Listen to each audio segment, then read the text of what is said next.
Maraming swerte, maraming pera ang darating sa inyo sa susunod na buwan ng Oktubre mga bossing. Kaya gawin nyo na po ito bago sumapit mga bossing ko ang buwan ng Oktubre, or kaya po sa mga unang araw ng Oktubre, or kaya po mga bossing ko kahit anong araw basta sa umaga nyo siya gagawin, maglagay ka sa buwan ng Oktubre. Very powerful po ito mga bossing, at kayo mismo ay maa-amaze dahil kung dati mailap ang swerte, lagi kang walang pera, ito naman magsusunod-sunod ang mga swerte na darating. Basta positive ka lamang. Sabi nga po nila, basta ikaw ay positive, makaka-attract ka ng pagiging positive, at kung ano man po yung nais po ninyo at araw-araw nyo din po na sinasabi, ito po ay magaganap. Ngayon pa mga bossing, ano po ba itong aking sinasabing ito? Kung wala ka pang ganito, habol ka pa, pwede mo itong gawin basta sa umaga, kahit anong araw sa Oktubre, basta sa umaga yun siya gagawin mga bossing. Ngayon pa mga bossing ko, kailangan lamang po natin ng Libyan stone or kaya po yung citrine stone mga bossing ko sa gilid ng pintuan ng ating pong main door.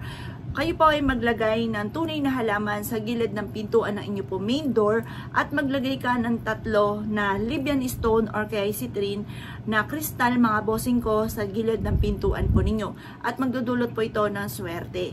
Kung ngayon mailap ang swerte, masipag ka naman, matyaga at lagi kang walang pera, ito ay hahatak na masaganang pamumuhay at matitriple-triple ang blessing sa araw-araw.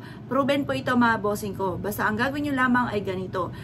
Sa umaga mga bossing ko ng alas 7 ng umaga, harap ka sa gawing silangan at magwi-wish ka na simula na ito ng tagumpay ko, magkakaroon ako ng maraming pera, hindi na ako mamumblema tungkol sa usapin ng pera, makakabayad ako sa lahat ng aking mga pagkakautang, laging magkakaroon ako ng maraming pera sa araw-araw, lalaki yung benta ko sa araw-araw, gano'n ang mga pagwi-wish. Or mananalo na ako ng jackpot sa numero na aking mga tinatayaan, banggitin or sambitin ang numero na inyo po mga tinatayaan. Halimbawa lang, pero nasa inyo kung gusto nyo subukan mga bossing.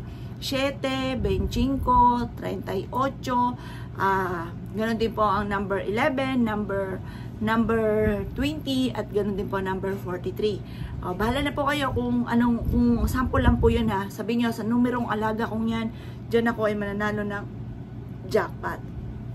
Ganun ang mga pag-wish na walang gamit na sana, direct to the point mga bossing. Pagtapos ibilad nyo siya sa sinag ng araw, tapos maglagay kayo ng tunay na halaman sa gilid ng pintuan ng inyo po main door. Yung mga tunay na halaman, yung mga masuswerteng halaman, kagaya na halimbawa, kagaya ng lahat ng uri ng klase ng palm, halimbawa red palm, tapos basta mag-search kayo ng mga iba pang klase ng palm, marami.